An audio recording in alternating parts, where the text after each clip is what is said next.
BC కులగణన విషయంలో కేంద్ర ప్రభుత్వ వైఖరికి నిరసనగా తాను ఆమరణ నిరాహార దీక్ష చేస్తానని హెచ్చరించారు ప్రభుత్వ సలహాదారు కాంగ్రెస్ సీనియర్ నేత విహెచ్.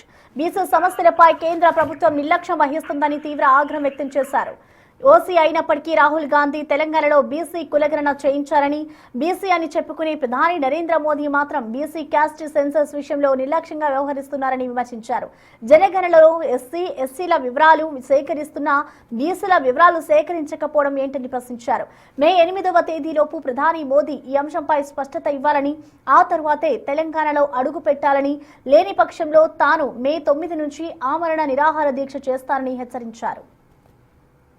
ఇప్పుడు కూడా ఈ కులగణనలో ఇప్పుడు జరగకపోతే ఇక మా జీవితంలో ఎప్పుడు జరగదు, తర్వాత చేస్తాంటుడు. ఇంటి యజమాని ఎవరు ఉన్నారని ఎస్సీని అడుగుతావు, ఇంటి యజమాని ఉన్న ఎస్టీని అడుగుతావు, కానీ మా బీసీ ఊసే లేదు. మేము జనరల్ ఉన్నాంరా బాబు, మేము ఓట్లు వేయమా?